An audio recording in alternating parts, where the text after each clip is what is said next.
What's up, y'all? It's Legends Live Forever.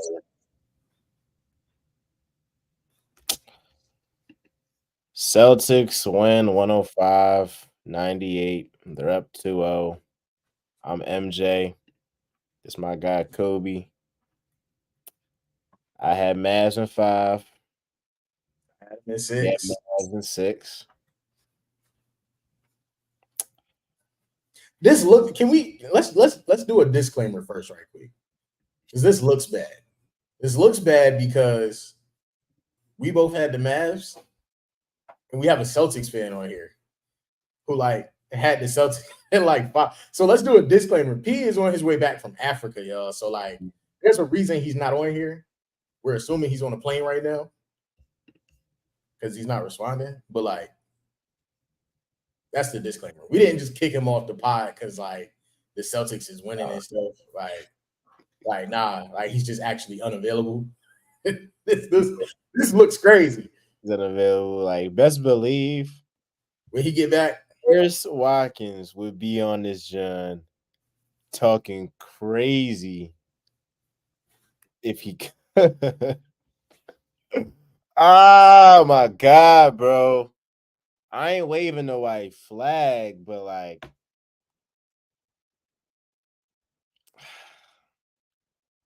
my thing is I made a video, I edited a video, I took the time out of my day to edit a video about Kyrie Irving. I said, you're a superstar. I said, superstars don't have back-to-back bad games. He goes out here, it has 7 for 18, bro. 16 points. Literally got outplayed by PJ Washington, and you could argue Daniel Gafford. Derrick Jones Jr. too, if you're keeping it a buck. Now, Luka did his thing. Obviously, 8 turnovers. You don't want that, but Cuz has a 30-point triple-double. And it was a 7-point, deficit when you look at it. But you and I both know what we see as the final score wasn't really, it should have really been a blowout for real, if the Celtics could just make some threes. But I feel like this is the game. If Kyrie, you was talking that, you said it wasn't loud in the stadium. You was going to bounce back. If Kyrie just had his 25, I ain't saying I put no bread on it, but if he had 25 points, the Mavs is tying this series 1-1 is totally different. So it's just, I'm disappointed in Kyrie. I thought that he would actually bring something to the table, and he's leaving his lead dog by himself.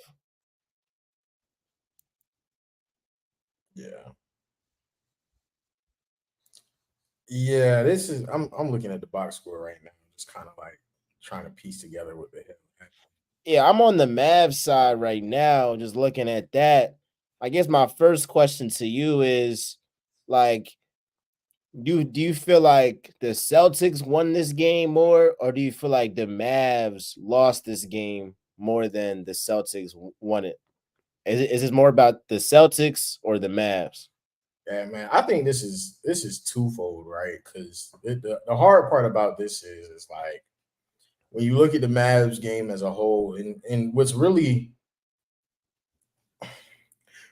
difficult is you look at Luka, and he plays a hell of a game, right? 30-point triple-double. But you look at the production level from first half to second half, and you can tell Luka has been carrying this team, right? He's been carrying the burden of playing offense and playing defense. And if you watch the game, he covered, he guarded JB and Tatum most of the night. Now, obviously, he didn't play very efficient defense, but he was getting blew by all night. But the fact of the matter is he's playing both sides, and they're asking him to lead on both sides. And it's just it's difficult to do that, especially when your sidekick and Kyrie Irving is playing probably some of the worst basketball we've ever seen him play to date, right? And then you're getting decent production out of the rest of your guys, but like nothing that matches Drew Holiday's 26 points, and 11 rebounds. And then you got a guy in Jason Tatum who he doesn't play the best offensive game, but on the other side, he gives you 9 rebounds and 12 assists, right? So, like, if you go and look at Kyrie's game and you like, all right, Kyrie, you kind of shot the ball just as a little better than Tatum. You 7 for 18. Tatum is 6 for 22. If you can match the 9 rebounds and 12 assists, maybe we have a different game, right? But we're looking at 2 rebounds and 6 assists. Like it's just you go down every column of the box score and it's just not matching up. It's not matching up. I mean, it's not at all. And like I knew the Mavs was in trouble when the Celtics was up one. And it had only made like 3 3-pointers the whole night or something like that. Only made like 3 3-pointers. Tatum was playing terrible. Yeah. Yeah, he had his assist, but and we're gonna talk about him for sure. But he was 2 for 10. Jaylen Brown had only 8 points at halftime. I mean, that's not. I mean, they was both pedestrian. If you have 10 points between, or was maybe like 13 points between your two best players on your team, and you're up one, and on the other side, the other team's best player got like 20 plus and is cooking, you going to think that the opposing team with the best player is out here, winning by a large margin, but it Yeah. wasn't that. So the Celtics have the best starting five in basketball. It's not even a debate. It's not even a question. And you have guys like Drew Holiday who can get you 25 anytime he wants. Derek White can get you 25. Kristaps Porzingis can get you 25. I actually feel more confident, and they can, bro, you can call me a hater, all that. I feel more confident in Holiday, White, and Porzingis getting 25 than I do Jason Tatum at this point. All right, that's that. But that's more of a kudos to the Celtics and their roster. I gotta give a salute to Brad Stevens for constructing this roster because they literally don't need Jason Tatum to score for them to win. Yeah, So I think what's been the most interesting takeaway from this is like, and what I do commend Jason Tatum for is staying aggressive. Like, oftentimes as a player, like you kind of see it in Kyrie. Like Kyrie like gets assertive sometimes, but like for the most part, he kind of fades away now. He's like fading away because he's obviously struggling a little bit. But like Jason Tatum, turnovers, missed shots, no matter what, like next possession down the court, he's still taking the ball, he's still driving and kicking, like he's still running their offense. And so obviously he didn't play his best offensive game as far as scoring, but kudos to him for staying aggressive, staying engaged, playing great defense still, crashing the boards, and honestly still running their offense. He wasn't running it in terms of scoring, but if you look at the 12 assists and you look at the highlights of it all, I mean, it's a decent game in terms of playmaking. no, it's a good game. Yeah, I mean, it's a great game in terms of playmaking. I'll give Tatum the fact that when he drove to the basket most times, because he had uh couple of turnovers, a couple of layups that he should have made. And you can't, I mean, 6 for 22. I mean, that's just horrendous. But I'll give him that he's been more of a playmaker when his shot isn't falling and he's deferred. Yeah. And you feel me? Like a lot of guys, if they shot not falling, they gonna keep shooting and be They either like, don't- I'm yeah, gonna prove to y'all, like I'm gonna prove to y'all I'm that guy. I'm gonna prove yeah, to y'all that Jason Kidd, he's tripping. But I think Tatum, he is more, they always try to compare him to Kobe. I compare he's in terms of like a mindset, he's way more like a Duncan. That look, it's been times where Duncan on the Spurs, Tony Parker won Finals MVP, Kawhi won Finals MVP. He just did. Sometimes he had his two Finals MVPs early on in his career, but like he had that mindset of like, bro, I ain't gotta average 25 points, 12 rebounds, and be the guy. Like that's the mindset that Tatum have, and a lot of guys aren't mature, especially at his age, to do that. They want to be 26, be like a Jokic, be like a Giannis. That no, they're the top dog, they're the best player on their team for a championship. So I'll give him that. Um, as a Sixers fan, though, it's frustrating just seeing like a well constructed roster where you don't need a superstar to be a superstar every single night. Yeah. It's just like, come on, yo. We got D'Anthony Melton on the bench. We got Nicholas Batum. We need Kyle Lowry to get to, like, when you actually have a great team, this is what you got. So this is more, I mean, look, if anything, Brad Stevens should be the Finals MVP. Who's your Finals MVP, bro? Uh As of right now, obviously it could change. Obviously it's obviously at this very moment it's Jaylen Brown, but Drew Holiday keeps playing like this, he makes a case. I mean, even if you go back to to game one, right? Like Drew Holiday still played a very good game in game one. Um, what did he have? He had 12, 5, and 8, which doesn't it's like, you know what I'm saying? It's not blowing your mind away in terms of box score, but obviously what he's been asked to do in terms of defense and all of that, like he still played very well. Um, but yeah, I mean it's Jaylen Brown. It's Jaylen Brown. No, it's JB. I think it's interesting because like, all right, before this playoffs, like I think the consensus opinion was Tatum's the best player. And I do think a large portion of people still believe that. And I think talent wise, Tatum is the most talented guy on that team. Like the type of moves that he was making tonight and creating separation, some of these shots he just not hitting. I think he also makes certain shots harder than it has to be sometimes. Like he makes it way harder. You see with Shea, he got his he lunged in, little step back, easy, Yeah. easy each time. So I feel like Tatum makes it harder on himself than it has to be. But what I do believe, without a doubt, not even trolling, that the alpha dog, I ain't saying the most talented guy, I'm saying the alpha dog on that team is Jaylen Brown, and that's just what it is. Like the Yeah, way I that mean, he I don't think a lot of people would disagree with that. I think in terms of like leadership, he's the most outspoken player on that team. I believe in terms of like leading his team, and obviously, if you was watching the game, like the broadcast was kind of showing that in terms of like him like hyping up his teammates and yeah. like talking to him in between timeouts and stuff like that. Like obviously, he's probably like it seems as though he is the leader of that team, the spoken leader of that team. Um, but I mean, I think talent wise, man, I think it's still Jason Tatum. It's still Jason Tatum. And honestly, I think tonight shows that. Like, I think tonight shows that.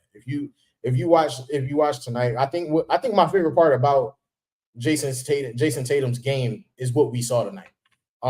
He obviously wasn't knocking down his shots, which for a superstar for a superstar that happens more often than you would like. For a superstar and for a guy that you think of in the caliber of Jason Tatum, obviously his shot doesn't fall more often than you would like. For what you would call a superstar per se.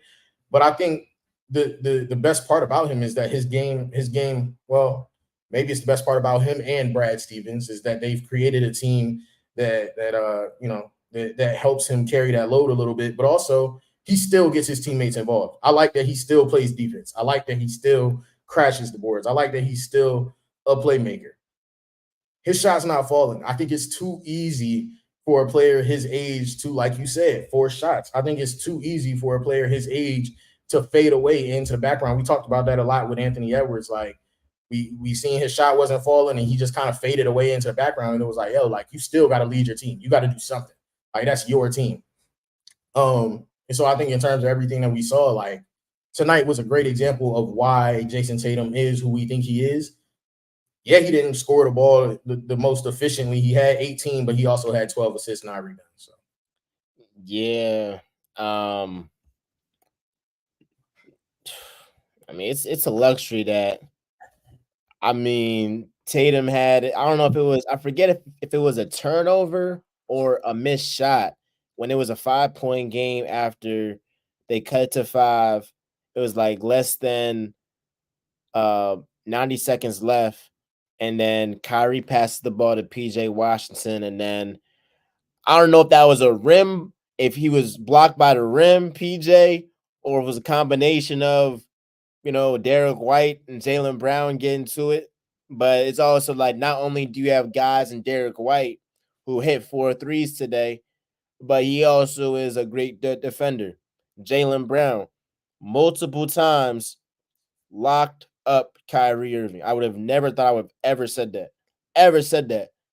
And I'm just shocked, like people talking about, and that's what people are going to talk about tomorrow. Like, Kyrie's going to be number one headline. But as he should be though. No, Like he should. Quite frankly, he should be. And the problem I'm having with Kyrie is like I can't even tell you the real problem I have with Kyrie right now. It's a money thing. It's a money thing. The real problem I have with Kyrie right now is a money problem. It's not even. This is deeper than basketball. I thought 25 points was I was going to do 30 and draw. I took him at 22. I don't know what's so.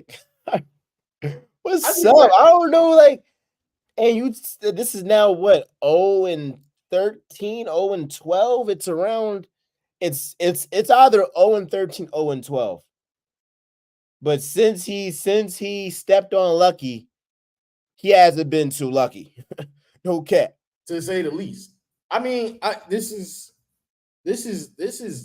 like he doesn't hit a 3 all game, or he hits one. He hit that one in the corner in the beginning of the game, right? He hit that one in the corner in the beginning of the game. I thought when he hit it, he made the layup and then he hits a 3. He had 0.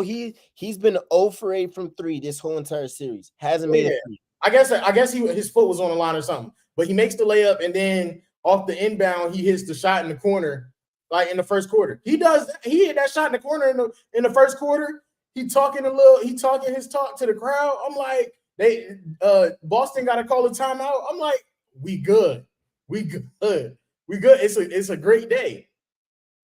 And then he don't make another shot for like 10 minutes. And then we get to the second half and he doesn't score the whole like third quarter.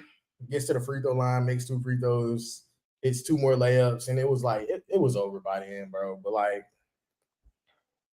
want to know what's funny though? Like, especially if Kyrie keeps playing this bad and the Celtics win, watch everybody turn. Watch everybody turn. Like, you gonna see, because you know what the narrative has been. People have been telling, and look, Stephen A has said some stuff outside of Kyrie with like the WNBA that I just vehemently disagree with. But what I have defended him with, I'm like, look, he never said that the guy couldn't play basketball. He just like, you gotta show up to work. Like, you gotta show up to work. Everybody has said this guy is one of the best players, one of the best scorers ever, one of the most skilled players ever. That was never the question. But now he's resurrected his reputation in terms of, I can, do like the same thing without LeBron James now. Like, it's the first time that you can say, all right, Kyrie don't need LeBron. I mean, LeBron is on the Mind the Game podcast fantasizing over what it could have been if Kyrie got traded to LA. So if Kyrie continues to play this bad and, the Celtics win this series and God forbid a sweep, a gentleman's sweep, like I'm interested to see like what the public will say now because for most of the public, everybody's on Kyrie's side. But once you start not playing well, Bro, immediately they turn. it's like, and it's a violent sell that's happening from Kyrie right now. Like it's like I don't even know how else to describe it without using like cuss words on the pod, but like it's a violent, like how you be on the game, you know how you be on the game and like you be like, yo, you selling me. Like Kyrie is violently selling the Mavs right now. And I mean it's horrible to watch. Like as a fan, it's bad to watch. I've never seen him get locked up like this before. Like, part of me is like, maybe because these guys have been in practice with Kyrie before. Oh, but I think that might be because I'm like, what he was doing against, let's not, say the Timberwolves was just like, but they was the number one defense, and he's making Ant and Jaden McDaniels look like some cones out there. And I think that's the other part about it, bro. Is like this what we're watching isn't even like, yeah, they're playing very good defense on them. Don't get me wrong, but this is not the best defense that we've seen played against Kyrie by any measure. Like we've seen people like literally like beating up Kyrie like to try to stop him. This isn't the best defense we've seen played against Kyrie by a long shot. So my biggest problem is like Kyrie is still creating space. Kyrie is still getting to his spots. Kyrie still, like, there are possessions, yeah, where like he's clamped. Don't get me wrong. But more often than not, it's not that Kyrie isn't getting exactly what Kyrie wants, exactly what Kyrie is used to. He's just not making shots. Like he's just cold from the floor. It's bad to watch though, because he's still getting to his mid-range pull-up. He's still getting, you know what I'm saying? He's still getting to the basket. He's getting blocked out of the air by Derek White. You know what I'm saying? Like, and I was one that was like, yeah, Derek White's a very good defender, but golly, he's making Derek White look like first team all defense. You know what I'm saying? Like, yeah, I mean, but it's more often than not, I'm looking at Kyrie missing the shots that we expect Kyrie to make, and that's where my problem is. Listen, obviously there are some possessions where he gets clamped, you know what I'm saying? But more often than not, Kyrie's just missing shots that we expect him to make. Yeah, he missing shots. I mean, uncharacteristic turnover with less than 3 minutes left. Al Horford steals it.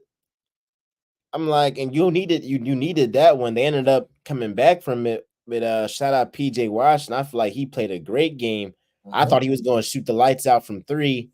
But he was driving to the hole, got that floater game going, got some offensive rebounds. His line at 2 threes looked very good in the first quarter. Very good. When he hit one like 3 minutes into the game, I said, "Oh, maybe I should have took that one." Right. I took the 2 threes. I was like bet in the first quarter.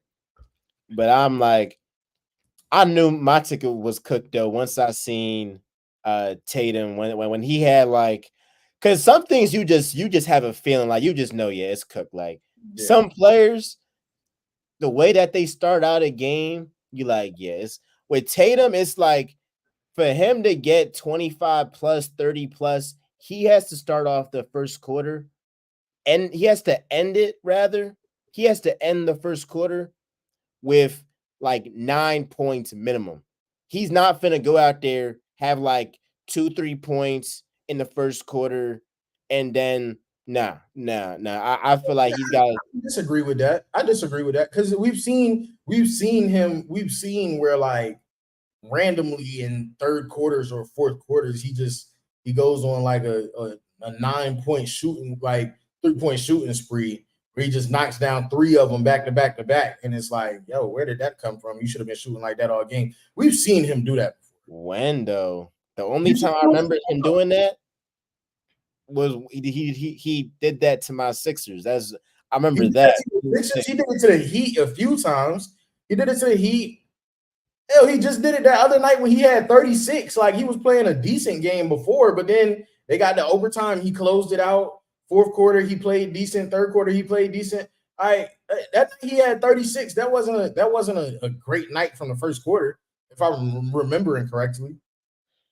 What I'm saying is like, and I've said this before, like if Shea or Luka or Jokic, hell, Giannis, if they got 2-3 points in the first quarter, you're not gonna be like, shoot, I don't know if they'll get 25. Like you just know, like, oh yeah, like no. I feel like with Tatum, it's more, but I just don't get like why it's so this shooting slump he's in. It's been the whole entire playoffs. It's been, I can't remember. I mean, I'm looking at his postseason stats. I mean, he was lights out against the Pacers, 30 points, 10 rebounds, 6 assists. His efficiency, he was still 46% from the field for somebody at his size. No Diddy is like, I would like you to be at 50%, 30% from three against the Pacers. You know, you talk about the Cavs series, he scored 26 points, 44% from the field, 27% from three. Go to the Miami series, 21 points, 41% from the field, 29% from three. And this series, 17 points, 31% from the field, 28% from 3-point range. He has been terrible from three the whole entire playoffs. I wish Paris was here because it's not like, oh, it's one game. And look, I think the Celtics have shown that they can win without him. But like,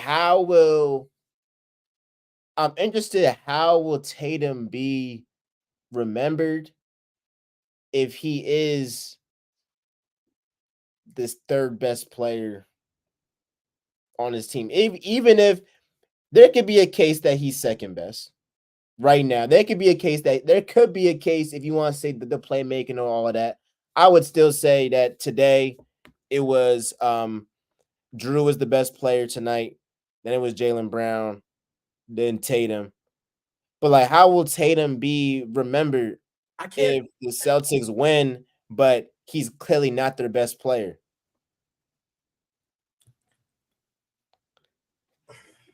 Now again, I mean, look, he got a chip, but like, you going to This is where I struggle. Like, okay, he's in his second finals appearance. And he has a great roster as a team. And so he's done what's been asked of him. You want him to go out there and score 30 because he's a superstar. But I don't feel like that's what he has to do. Like, if he doesn't have to do that, why do that?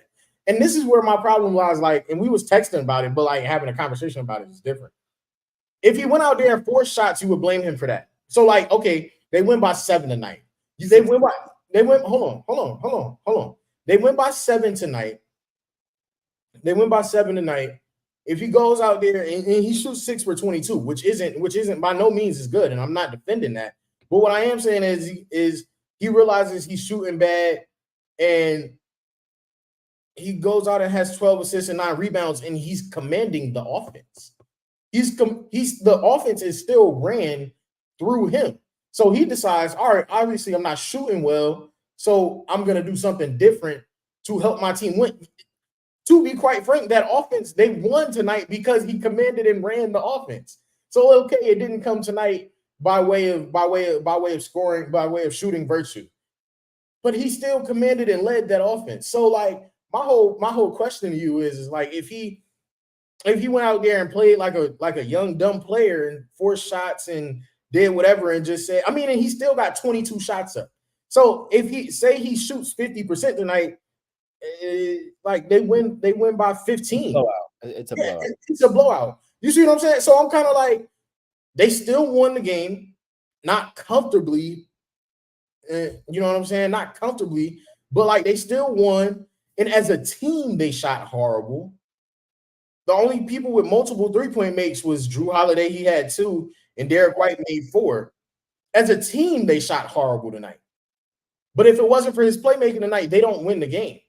So my question is like, what do you want from him? Because as a superstar, I understand you want him to score 40, you want him to score 30, especially on the biggest stages. But if they still win because of him, because of his defense, and because of his playmaking, is that so bad? No, I just think that the bigger, like the biggest reason, like in sports, what we do, like when we compare guys, when we say, yeah, this guy got, he got more chips than this guy and all this, like we gonna compare, we gonna nitpick. If people did not nitpick at certain stuff, we wouldn't be. I wouldn't be looking up to a Stephen A. when I was 10 years old. I wouldn't be looking up to a Skip. I'm sorry, I just wouldn't be doing that if we was just like, oh, he has a ring. He is solidified. Like we wouldn't like. But when we watch the game and see that like clearly this guy, I ain't asking the guy to average 30. That would be nice. And actually, I've texted y'all and I said this series is pissing me off the most because Tatum is playing like out of 10, he's playing at a 6. He's playing at a 6 and they're still winning.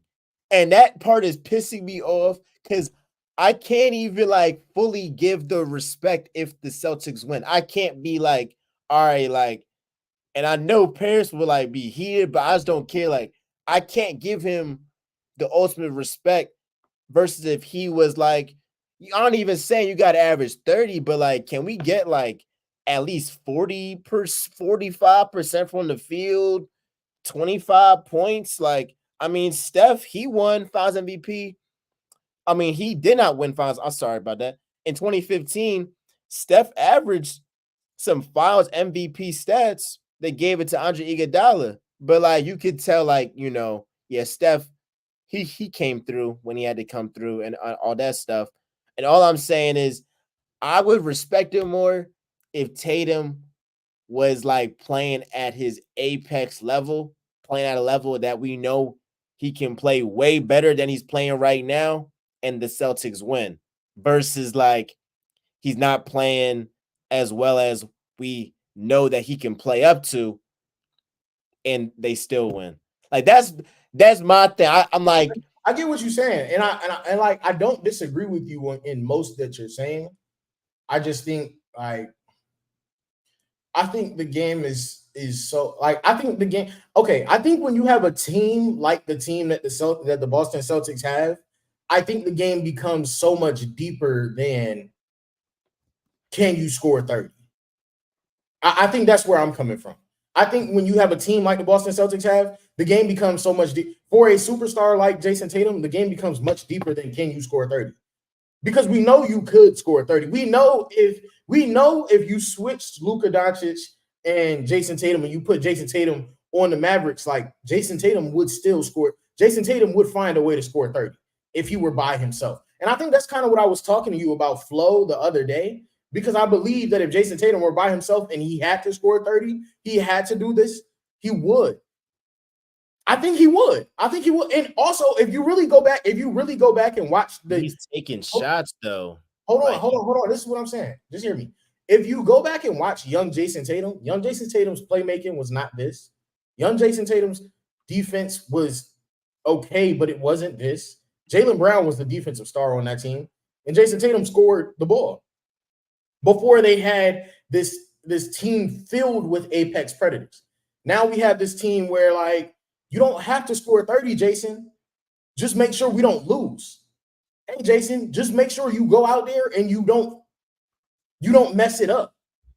And I think that's why this to me, like, and I think that's why Paris be upset, because it's like, bro, his job, we want him to score 30 because we call him a superstar. But his job is not to go out there and score 30 with that team. His job with that team is to make sure that he doesn't mess it up, that he makes sure that everybody is doing what they're supposed to do. And if his job tonight was to have 12 points or 12 assists and 9 rebounds, like, I don't necessarily see the problem with that. For legacy status, like you're talking about, though, I see what you're saying. For legacy status, like, yeah, that's not gonna put your name in contention with Michael Jordan and Kobe Bryant and LeBron James. But everybody's name isn't meant to be in contention with Kobe Bryant, LeBron James, and Michael Jordan. Like, that's just not what everybody's name is meant to be. Steph Curry. We've seen Steph Curry play games where he scored 30 and done whatever. You know what? Quite frankly, we don't put Steph Curry's name with Michael Jordan, LeBron James, and Kobe Bryant. We still don't. And he does exactly what you want Jason Tatum to do, which is to go out there and score 30 on efficient shooting. I just like when I see a guy averaging 17 points on 31% from the field, that's literally that's like terrible. That's like it's not that's but terrible. If that's the team terrible. wins because of you, then what? You shot terrible. You shot. Winning. He's not the biggest reason. No. Listen. Drew Holiday played a great game on offense. But if you don't think Jason Tatum commanded that offense ran through him, and he didn't create most of the shots that they made or missed tonight that they should have made, you're crazy. Jason Tatum is the reason for a lot of playmaking and a lot of scoring tonight. That offense still ran through him regardless of how bad he shot. He did a good job playmaking. What is playmaking if that's not leading to winning? But you said it out. You said it yourself. If we had to pick the Finals MVP, is Jaylen Brown. Yeah, that's because he had a great. Not even two. That's because he had a great game one, and that's because he had a great game one and consistently showed up in game two. But that doesn't mean I'm not saying he's a Finals MVP because he's been out there he's been out there and he's playing both sides of the ball. He's guarding their best player. He's guarding. So that is why he's Finals MVP. But if we're looking at the offensive side of the ball specifically, Jason Tatum is the reason that they scored points tonight. What are you missing in that? If they don't score, they don't win. But him shooting 22 times and only making 6 is not good. I understand. Points. That is like horrendous. That is horrendous. If this is like, and this is my problem, you don't even put him up. You're not as extreme as Paris or like other Celtics fans that like put Tatum on this pedestal. He's better than Luka. If he wins the chip, he's the best player in the world. So I'm really talking to them because I know if Tatum wins a chip, they're gonna be like, "Oh, Tatum has jumped. Luka, he's jumped." You know, I've heard Giannis. I'm like, what the hell? But like, I'm like, Tatum is playing like a great role player. He's not playing like a superstar at all. These finals, a role player does not command the offense the way that Jason Tatum just did. I'm sorry, a role player does not do that. He's basically like Chris Middleton in 2021. That's basically what he is. A role player doesn't do what Jason Tatum did tonight in terms of playmaking, bro. It's just not. That's just not how that happens. It's not how that works. Jason Tatum is the reason. He's like a superstar. Huh? Is Jason Tatum in the finals? I'll repeat it again. Is Jason Tatum playing like a superstar in the finals? Tonight, I believe he did. Bro, how many superstars have had bad games? Like you're mad because he had a bad game shooting. But do you understand what it means to be a superstar? To be a superstar, you have to be able to do other things when your shot isn't falling. That was the game of a superstar tonight. His shot didn't fall. He he created the offense for his teammates, and he played great defense. Like his stature of superstar. The superstars now, like, huh? The bar is so low for superstars now. Like, how is the bar? That's expected. That's expected. Like, you have the ball in your hands a whole bunch. I will hope that you get some assists. I will hope that you get some rebounds. I mean, Kristaps Porzingis, you saw him at the end of that game. Cuz was on one leg. I would hope you get some rebounds. Now, I'm not trying to diminish that. That's clearly been something that Tatum has improved with. Bro. But his level is like, Bro, superstars don't average yo, 17 points on yo, 30% from the field in the finals. yo, he led the whole game in assists, dog. He led the whole game in assists. He led the whole game in assists and also had this. Well, Luka had 11 boards and Drew Holiday had 11 boards and he had 9. So he had this. He had the second most boards in the whole game, or the third most boards in the whole game, and he led the game in assists. Cool. He was the third best. He was the third best player today. Drew Holiday was the best player. Jaylen Brown was the second best player. I'm not disagreeing with that. I just want you to stop trying to make everybody stop calling this man a superstar. Stop trying to get them to stop calling him a superstar. He's not. He's a superstar, dog. He's not a superstar because he played a bad game. As a matter of fact, him shooting the ball bad and still being able to carry an offense and lead his team on defense. Obviously, Jaylen defended whoever was the best player on the court. If Luka and Kyrie wasn't on the court at the same time, but obviously he was guarding one of either Luka or Kyrie the whole game. So if he's guarding either one of them the whole game and he's leading the offense, okay, he shot the ball bad. That doesn't make him not a superstar because he shot the ball bad, dog. Like, you want to see somebody score 30? Go and watch Joel Embiid score 30. I wanted to, bro. I'm just saying, can I see a guy who's 6'8", shoot 50% from the field? You just watched the guy who's 6'8" play point guard.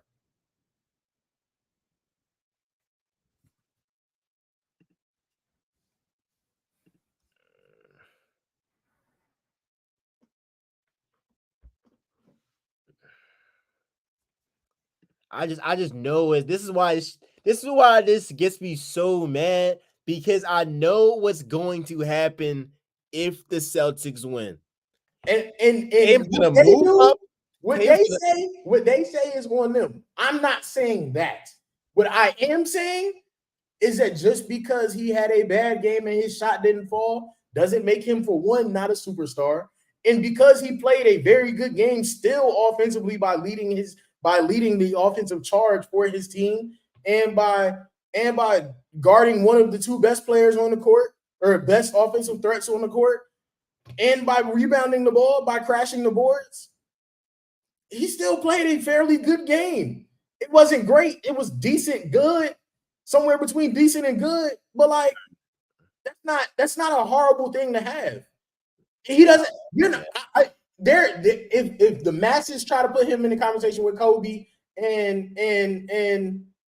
if the masses try to put him in the conversation with Kobe and Bron and them, cool, whatever.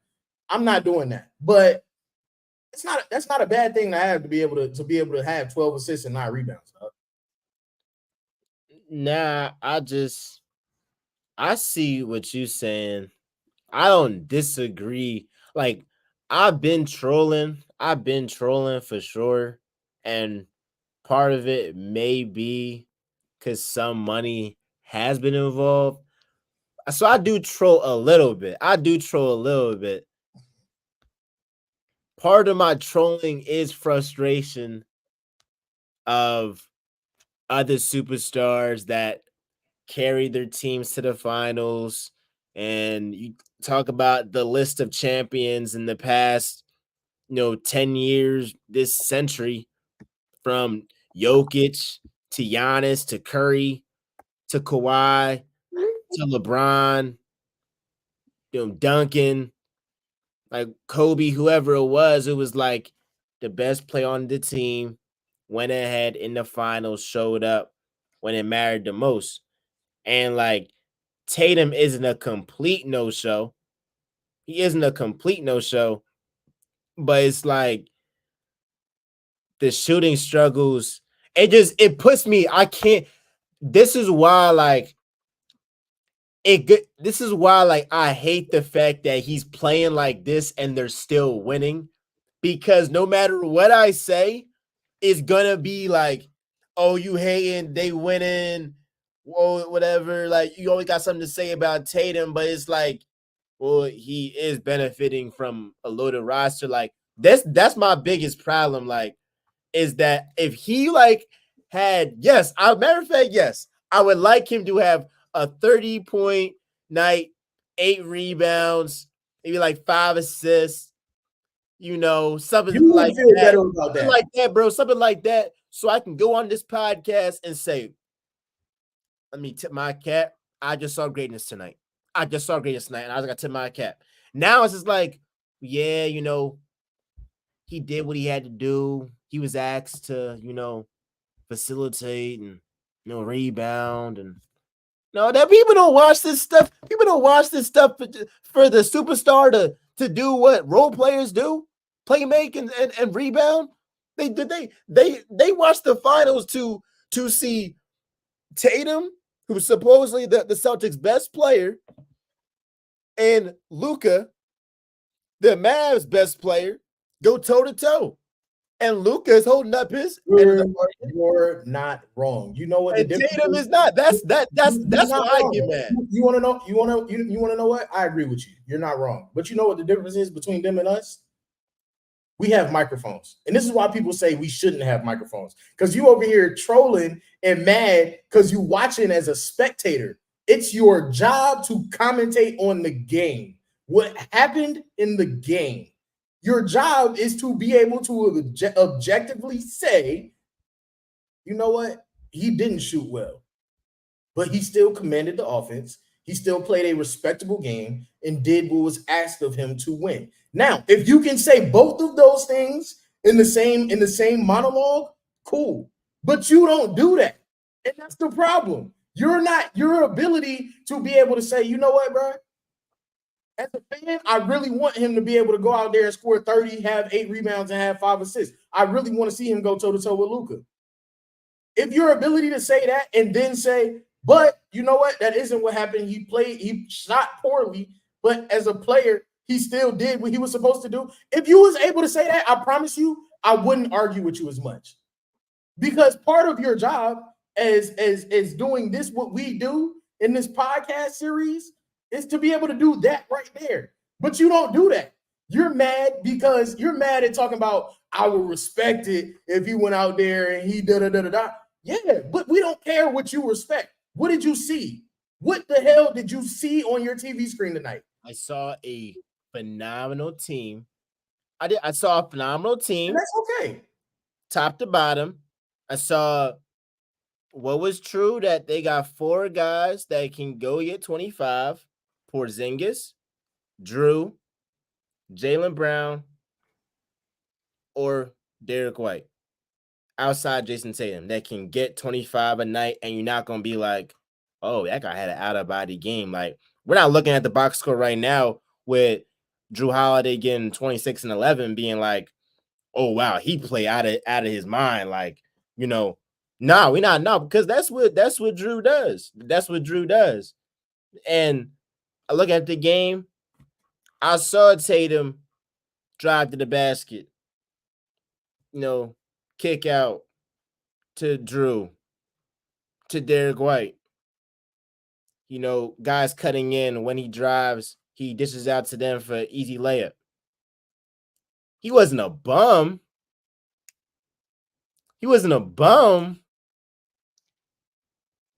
The legacy talk is different. As you said earlier, the legacy talk is different. There you go. So when you talk about top 10 players in the game, this doesn't move me to be like Tatum is number 2 or 3. Sure, I get that. Not number 2 or 3. I wouldn't. If somebody says Embiid, I know I did that trolling. This was super troll. And I actually apologize for this one. I said something like, oh, if Embiid, something like, wow, if Embiid had this, we don't know with Embiid. This is me being super objective right now. And if all y'all watching right now should be proud of me that I'm saying this and I'm being honest. The fact that I don't know if Jason Tatum is not as good as Joel Embiid. I don't know. I don't know if I would take Joel Embiid over Jason Tatum. I don't know if I would take Joel Embiid over Jason Tatum. Regardless if the Celtics win or lose this finals. If they win, I'm definitely taking Tatum over Embiid. So if Tatum maybe cracks top 5 as the fifth guy, I ain't mad at it.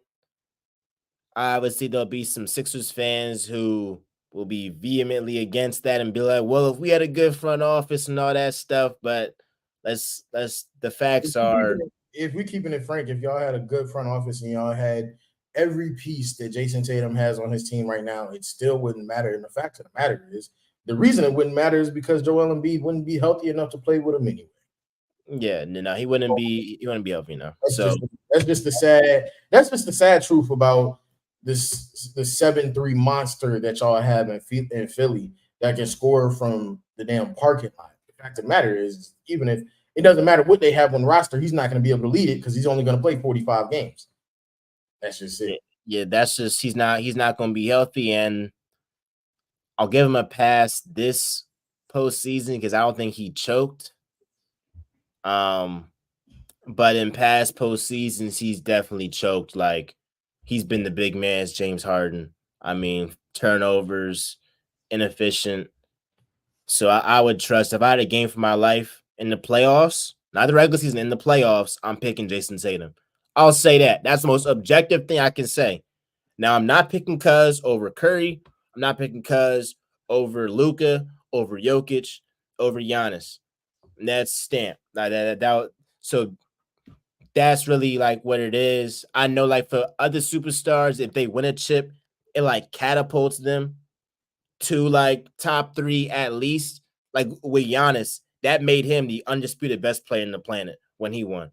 With Jokic, that put him as the best player on the planet when he won. With Tatum, if the Celtics win, it's not going to be that. It's not going to be that.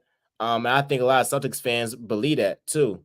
But there are some fans like Paris that's going to say that, and then I gotta fight him. But yeah, that's where it is. I mean, like I just want Tatum to have a good game so I can just I don't feel good like apologizing and Cuz like is playing like this. I would feel better if Cuz is like, but that's just me. That's just me. How you feel about game 3 though? Because you had the Mavs in 6. Yeah, bro. I'm listen, you got mad at me. Is it over? I was about to say you got mad at me because I did this last series, but I was right. I was right when I did it last series. I think I'm right again. And I'm not gonna say it's over. Obviously, I believe the Mavs can get one. They may even get two. I'm just not sure. I don't see the vision in them being able to win the series the way that they're playing right now. Like I don't see Kyrie's uncomfortable. He's uncomfortable. He's not scoring. He can't score.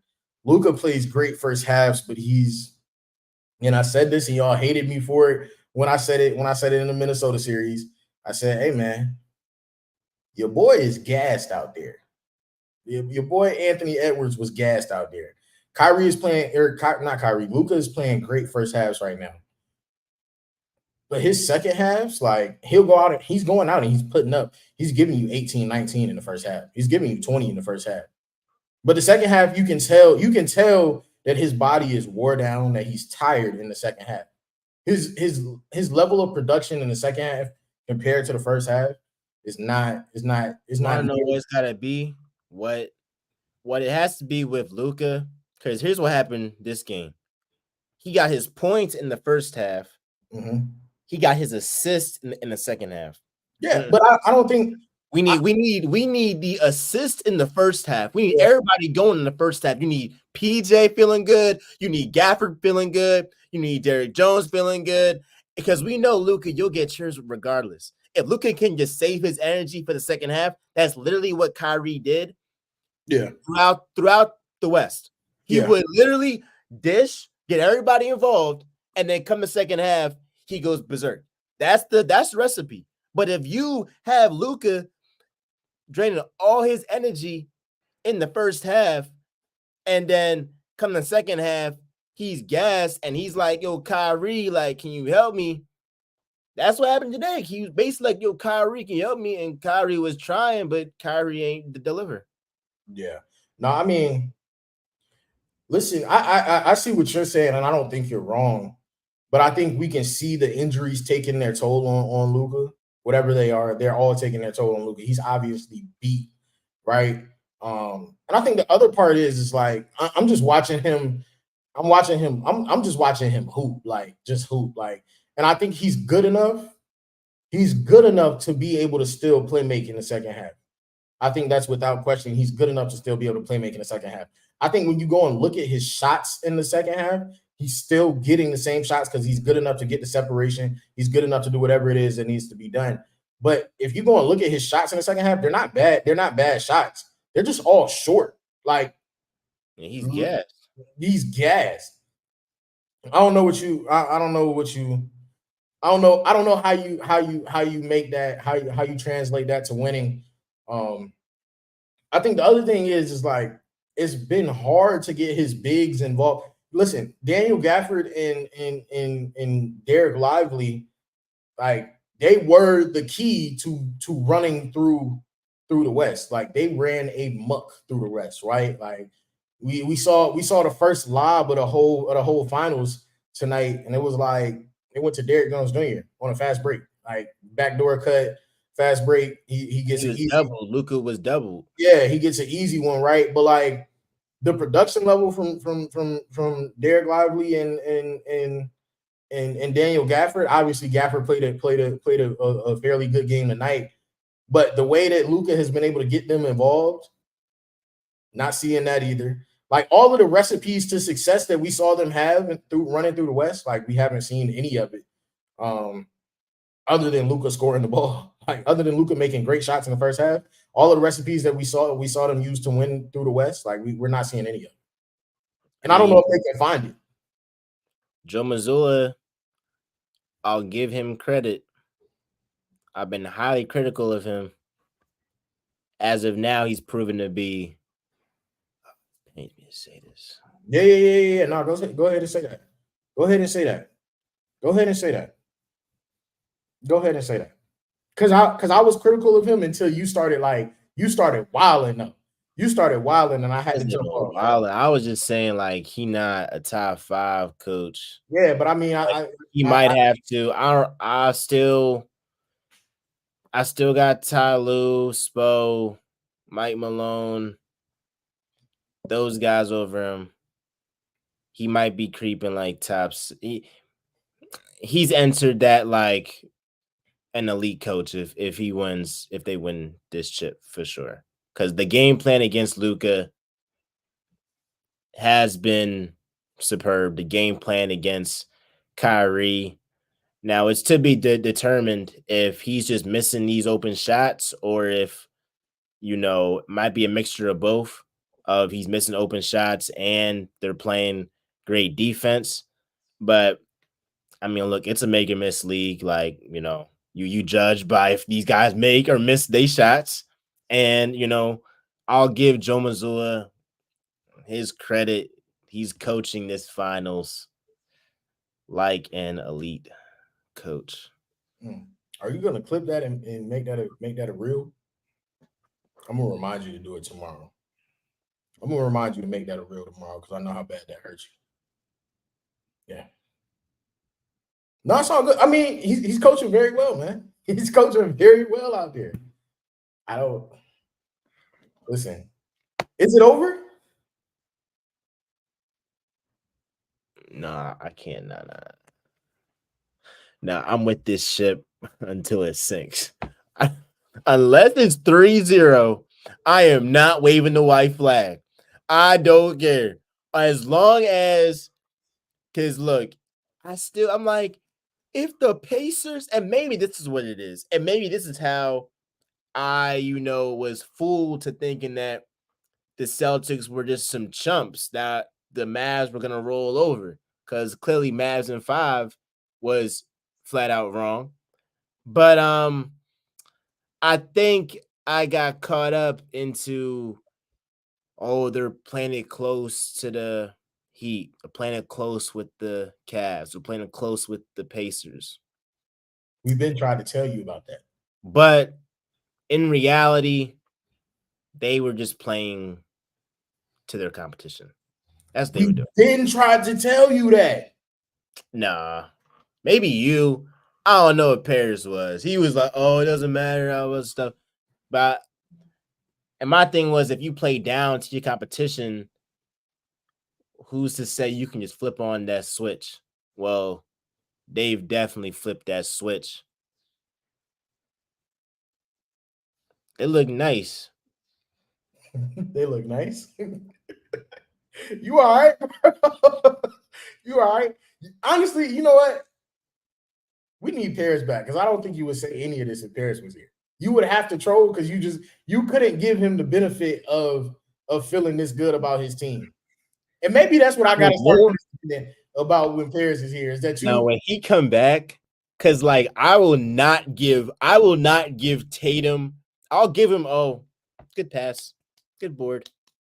I'll do that, but like I'm not giving him the satisfaction of Tatum proved me wrong or something. I mean, he didn't prove me nothing. Really, he stayed the same that I thought that he was before this series. In a lot of people's mind, like he ain't moved the needle a lot. I mean, that's the only person I feel like he can leap is Embiid. And I damn near right now am saying I'd rather have Tatum than Embiid. And that's a lot from me. That's all y'all get from me is saying Tatum better than Embiid. That's all y'all get from me now. Now, if he goes into if Tatum goes into Dallas and he has 35 and 10, follows it up with a triple double, 25, 10 and 10, something like that, I'll be like, you know what? I apologize. And they sweep him. I'll be like, all right, I apologize. I mean, I still, if the Celtics win the finals, I still got a lot of apologizing to do. a lot. But I mean, the number one guy right now that I'm apologizing to, well, that could be In up. line from apology. And yeah, the number one guy who could be in line for an apology, the first tour stop on this potential apology tour is Joe Mazzulla. So he's coaching right now. I'll give him that. That's the one thing I'll give Paris, is he was right about that. Because I mean, the way that they've been able to eliminate Derek Lively, basically eliminate that lob threat. I mean, like you said, there were a couple lobs, but in the West, the Mavs were catching these lobs at will. And their defensive game plan against Luka. Look, Luka's gonna be a top 10 player of all time. I firmly believe that. If he wins some chips, I think he's a top 10, top 12 talent we've ever seen. Scoring the ball for sure. I mean, you're not gonna. This is a classic example of no matter what you do, you're not gonna stop this guy from scoring. But if you can limit the rhythm of everybody else, if you can limit the rhythm of his co-star, then we're seeing, because there was like this comment on one of my posts actually earlier today when I was hyping up Kyrie, and they were like, the difference is Kyrie isn't a superstar.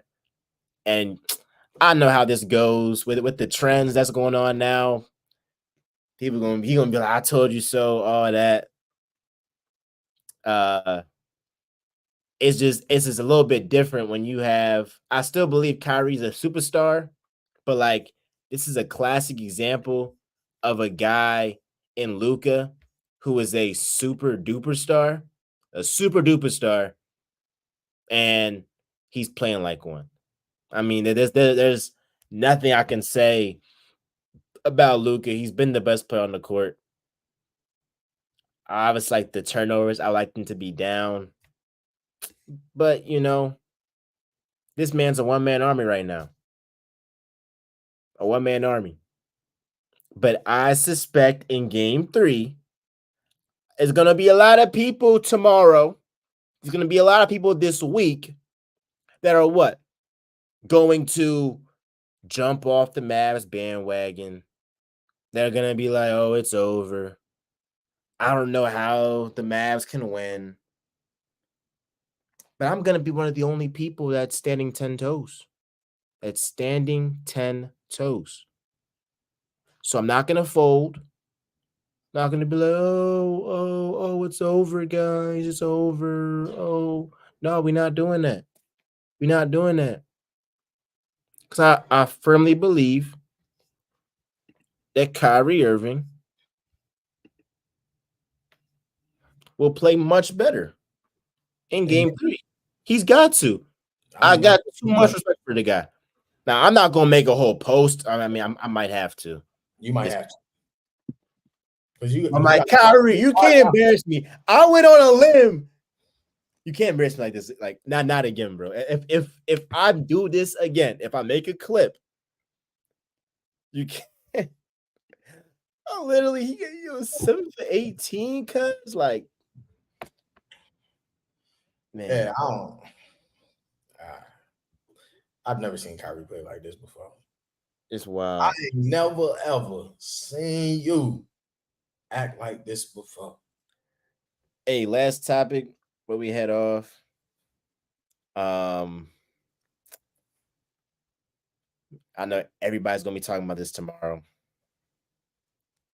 Team USA, Caitlin Clark. The rookie sensation is left off of Team USA. Why are you laughing? She's playing well. Rookie sensation is a bit of rookie sensation. All right, that's all right. We're gonna talk about that a little bit later. It's a bit of a stretch. Like, she's played well, but like, rookie sensation is a bit of a like. It's a bit of a. Yeah. In comparison, when you look at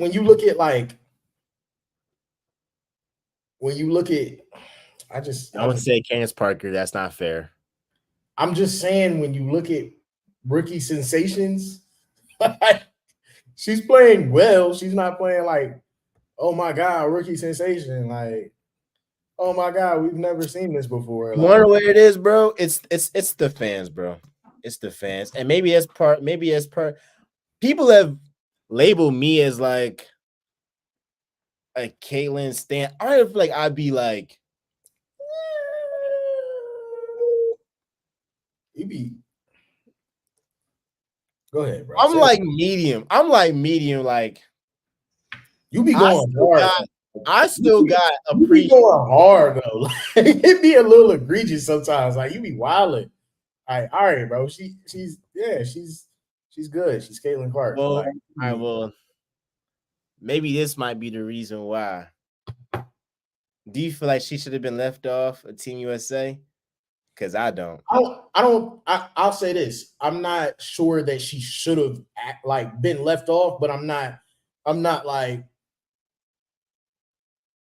looking at the roster like, oh yeah, it's a lot of people that she should have been on there in place of. And then I think there are other snubs like Enrique. I don't even know. Miss O. I'm just gonna call her Miss O because I don't even know how you say that name. How you say that? Pronounce that last name. Like, she should have been on there before Caitlin Clark. Like, but we doing this whole Caitlin Clark thing because of what you believe to be a rookie sensation. Wale. Yeah, like, she could have been on there before Caitlin Clark. Like, that's a real snub. Yeah, that's a snub. That's a real snub. You see what I'm saying? So it's like I'm not like, oh, she should have been on there, but I'm also not like, yeah, she should have been left off. Like, I'm kind of indifferent about it. Like, if they put her on there, I would have understood why. They didn't put her on there. I also understand why. Like, and also it might be good for her, to be quite frank. It might be good for her. Ooh, expand on that. I think. And you're saying it might be good for Kaylin to be left off of it. Yeah. I think just in terms of like she's been going through a lot. She's been getting beat up.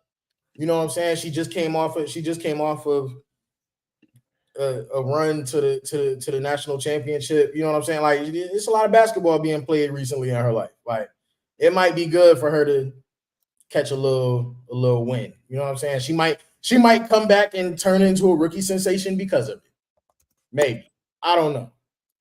But like that might be decent for her to have a little break. I mean, I ain't mad at that.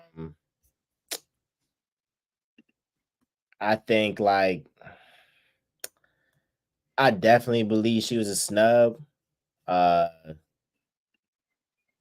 Before I get into Kaylin, Enrique is miles better than DT and Sabrina. I'm sorry. I'm sorry. I mean, she's looking like prime James Harden out there. Literally all the step backs. I mean, she's making history with consecutive 20-point games, averaging 26 in the league. Like, what are we talking about? So obviously, Caitlin Clark, she will dominate headlines, and it will be more people talking about her. But Enrique, what she is doing, that is disrespectful. It's disrespectful, and I'm gonna start off with that before people try to be like, "Oh, well, you a Caitlin Clark stan? What about Enrique? What about the black women?" Yeah, she one of them. Me and Cody both said so. Don't try. Watch the full segment. We both said this. All right, let me get that out the way. And I do believe if it was up to just player wise, if it was up to you know who was the bigger snub, it was obviously Enrique over like Caitlin. Like, come on, obviously. There's two things.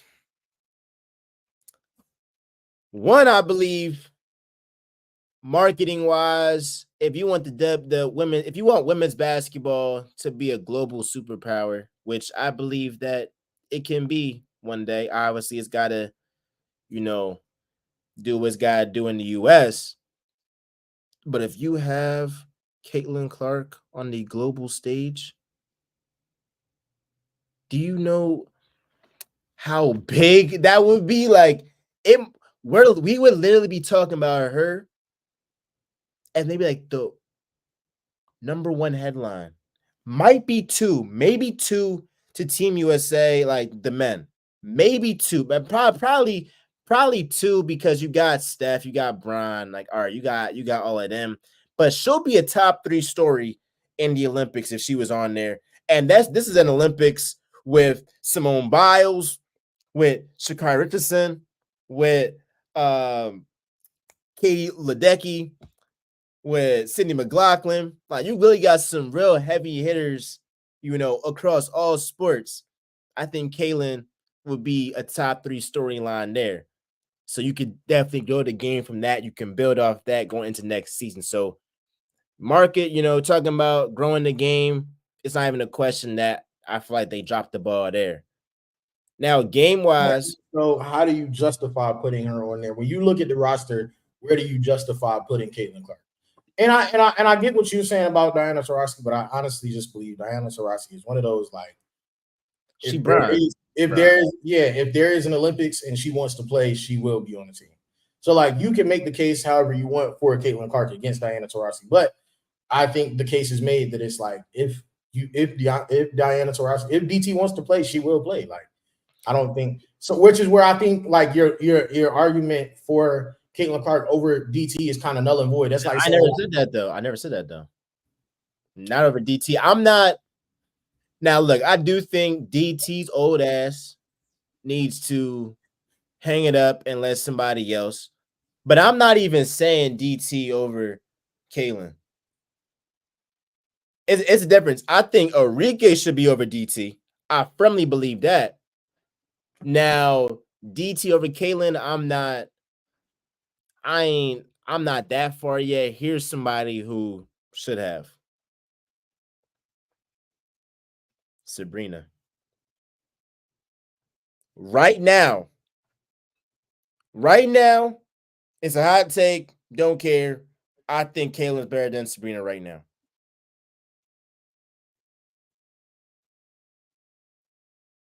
I wish Paris was on here. I feel like he would be vehemently against what I just said. but I Yeah, don't think like Sabrina cool, but like she not. I'm just saying, if Caitlyn had Breonna Stewart, bro, and all the attention was going to Breonna Stewart, Caitlyn's a better shooter than Sabrina, a better passer. Maybe Sabrina's a better defender, so maybe she got that. Caitlyn be rebounding, especially for her size. I mean, I feel like her shooting percentages are so low because when you're on a team and you're the whole entire offense and all the attention is to you, you got people that's literally not shooting their free throws. They're forgetting their free throws because they're so hyped to guard you. It's a different level of intensity that all plays into a factor. But I would have definitely liked to see, Kaylin over Sabrina. And obviously Sabrina, she has her own hype too. I still feel like she's overrated. But I mean, she got a signature shoot before Asia Wilson. I mean, we know why that is. no, you got to flip But it. You got to flip it around. It's this side. Yeah, my yeah, yeah. yeah. So that's who I would pick over. Okay, I guess. Which is I haven't watched a lot of Sabrina. I haven't watched a lot of Sabrina games, to be quite fair. I just haven't. P would probably be better for this argument, but I feel like he would. I'm not. See, look, obviously I'm a casual. I'm a WNBA casual. Like I ain't afraid to say that. And I know that. But just watching the game with my eyes, what I have seen, yeah, somebody can't tell me that Sabrina's leaps and bounds, and especially if it's close. Even if somebody believes Sabrina's better, you know, like I said, it's close. If at worst, and if it's close, it's like shoot, get the person that's way more marketable and could transcend the sport even more. But I get it. She got fans that are worse than me, that are very toxic. I mean, there's some disrespectful and they don't look like us and all that. Well, you got any last words? What you give your prediction for game 3 of the finals, bro? uh, Give your prediction and how like the biggest stars, how Tatum, how Brown, Luca, Kyrie will play. I'll go after you, and then we'll end. uh, I had the Mavs in 6, dog. I had the Mavs in 6. I'm gonna go with the Mavs winning this one. First game back at home. Um, Boston on the road, hostile environment. We obviously know it's gonna be a party in Dallas that night for Dallas. Luka's gonna play good. You know what I'm saying? Obviously, Luka's gonna do what he does. I think the biggest difference is I wasn't I didn't bet on Kyrie in the first game. I didn't bet on him. I did bet on him tonight. Actually, I'm lying. I betted on him both games. I betted on him both games. I won't bet on him in game 3. That's what I won't do. But the fact of the matter is I believe coming back home, like he's gonna be able to take a deep breath. He's gonna be able to take a deep breath, and he gonna settle in. He's gonna settle in, and he's gonna play a game. He's gonna play a game that allows the Mavs to win. For that same reason, they could possibly win game 4 too. I just don't know. I don't know where Kyrie's mental is playing in Boston right now. And I think that's what we've seen for the past 2 games is he doesn't look like himself playing in Boston right now. That being said though, I got Mavs in game 3. I think Kyrie comes out and I think he plays a better game because I think he'll be at home and he'll be comfortable. Um, What about Luca, Yeah, Tatum? no, I said Luca's gonna do what he's gonna do. I also think I think Tatum finally cracks 20. Um, That's crazy to say. I'm sorry. That's crazy no, it as is. hell to It is. say. It It's is. crazy as hell. It's game 3 of the finals. That is crazy. That is a crazy. He hasn't cracked 20 and they up 2-0. That's insane to me. That's insane. Like, I don't disagree. I do not disagree. I think he finally cracks 20 though. JB's gonna have another. I think JB has another game like he played tonight. Like, oh, that was cool. That was cool. Yeah. I don't know which role player is going to be for the Celtics though, and I think that's the problem. I don't know which role player is going to be for the Celtics on the road, and I think that's where the Mavs are able to sneak one. I don't know if one of the role players comes out and like like we saw Chris Tapps do it in the first half against, which kind of created a lead that was just too big, too large to come back from in game 1 for Boston or for the Mavs. I don't know if we get a role player spark game like we did in game 1 and game 2. And I think that's how the Mavs will be able to still win. I think Kyrie plays well, and one of the role players doesn't do what they've done in game 1 and game 2. Mavs in game 3. okay. I think, I definitely have the Mavs in game 3. I believe Luca will do what he does. Like you said, that's a constant factor. Um, and unfortunately, because his co-star hasn't performed well, he's underperformed, and hasn't looked like himself. It's actually been a waste of Luca's debut, scoring 30, the second game in the finals, 30-point triple double.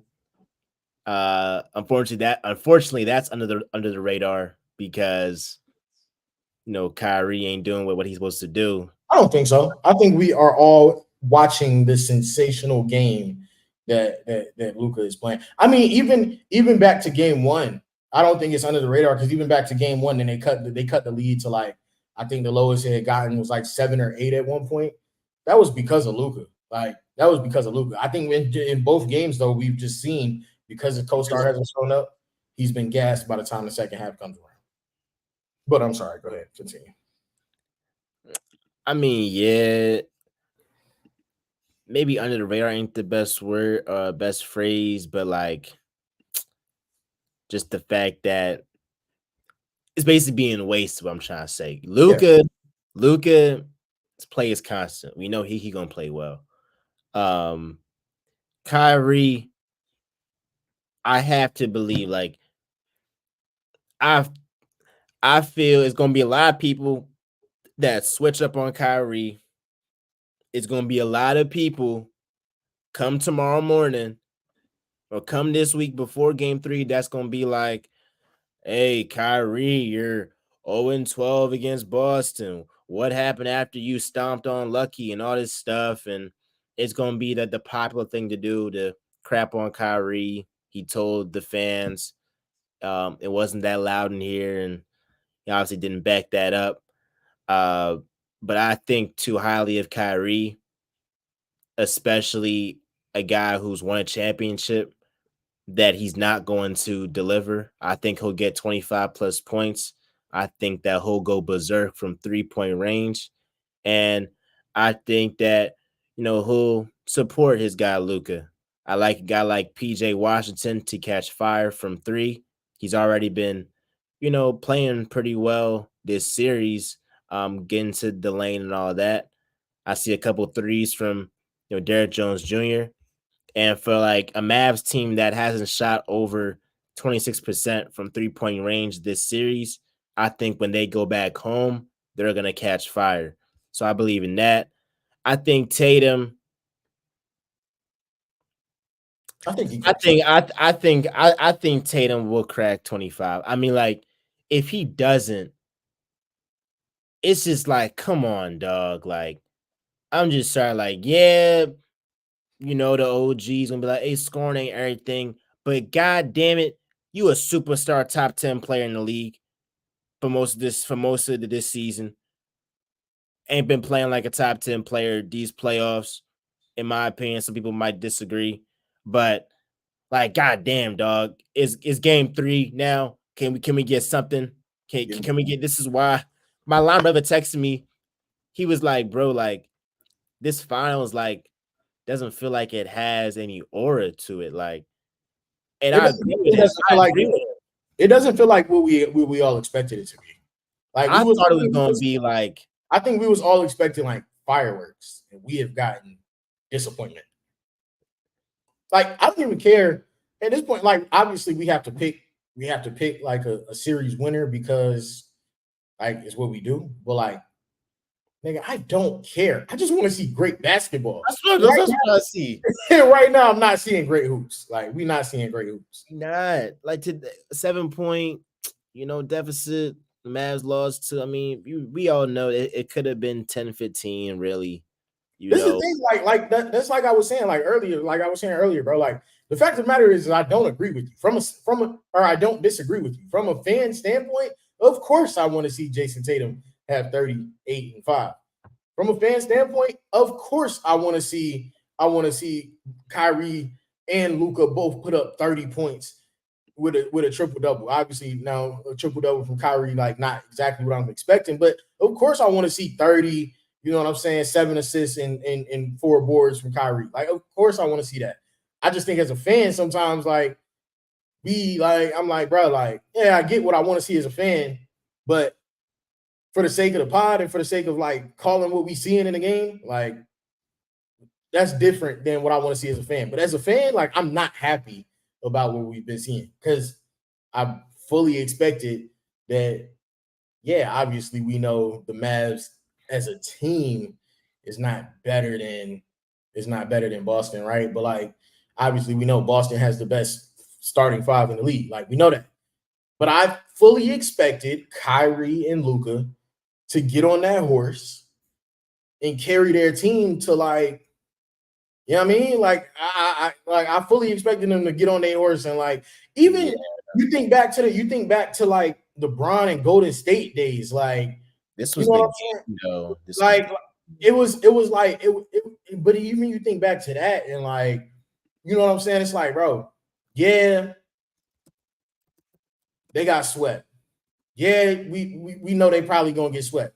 But we know for a fact is that Bron gonna go out there, have 49 and 7, and he gonna put on a show. And that with about 2 minutes left in the game, you're gonna be like, they might pull this off. They might steal one of these. You know what I'm saying? Like, hey, but if you see it like this, all right, boom. In 2016, Kyrie, first game against Golden State, they lost by 15. Kyrie was 7 for 22, 26 points. Obviously not a good shooting night. Game 2 against Golden State, 5 for 14, 10 points. Terrible. What happened in game 3? He dropped 30. They won by 30. In game 4, they lost by 11. He dropped 34 points. I mean, he did his job. And then the rest of the way, he went berserk. 41 points, 23 points, 26 points. You feel me? And did his thing.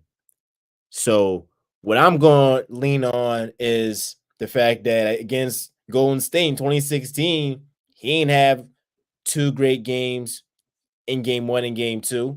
But then later in the series, and that's all the Mavs can hope for. If they can just take care of home, I believe in Kyrie Irving. Luke is a constant. I believe in Kyrie Irving, especially when the series gets longer. If it does, I expect him to answer that bell. Like I gotta see it. To the same way, it's like the opposite. Like with the Celtics, I gotta see it to believe it for them to be champions. With Kyrie, it's like I gotta see him really fold for me to be like, all right, I'm off it. Like multiple until it's like 3-0 or they 0-3. That's the only time I can be like, all right, like, yeah, it's over. But yeah, so I got the Mavs in game 3. I think I think this will be the game that like Drew Holiday, Derek White, they won't play like as great as they've been playing offensively. Especially Drew Holiday. I just don't see that. And we gotta also pay attention to Christoph Porzingis because he was That's huge. limping. That's huge. He was limping at the end of that game. He was not healthy at all. You could see it. He only played 23 minutes. Now, granted, he had 12 points in that time. But if Kristaps Porzingis, you know, ain't right, that's a huge thing. And the Celtics, they have a great starting five, the best starting five in basketball, but their bench ain't nothing. Their bench is not nothing. So KP is somebody we gotta look out for. So we'll have a episode. When's game 3? I gotta see. Wednesday. It's Wednesday. You said Yeah. what's on? Maybe tomorrow. I'll see. We'll see when P get back. We'll see Yeah, when P. we'll see. But all right, y'all. Legends live forever. I'm MJ. It's Kobe. We love y'all, and we're gonna be back soon. Peace.